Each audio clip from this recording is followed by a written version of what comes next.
దీంట్లో ఎలా ఉంటుందంటే ఆ రోజు విశిష్టత ఏం చెప్పుకోవాలంటే సూర్య జయంతి కూడా అని పిలుస్తారు. ఆరోగ్యం, దీర్ఘాయుషు, తేజస్సు, మహాశుభదనం, శరీరంలోని అలసట, రోగ నివారణకు అనుకూలం, పితృదోషాలని తొలగిపోతాయి రేపు కానీ ప్రార్థన చేస్తే. ఉదయం సూర్యోదయానికి ముందే లేచి తూర్పు దిశగా నిలబడి సూర్య నమస్కారాలు చేసి ఏం చేయాలి, మరి నైవేద్యం ఏం చేయాలి?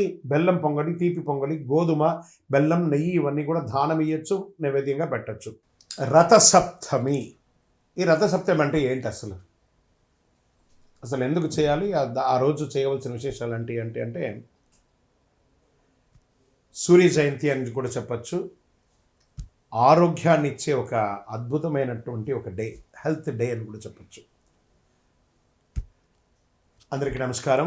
రథసప్తమి అంటే కేవలం ఒక పండుగ కాదు, ఇది సూర్యుని యొక్క మహోత్సవం.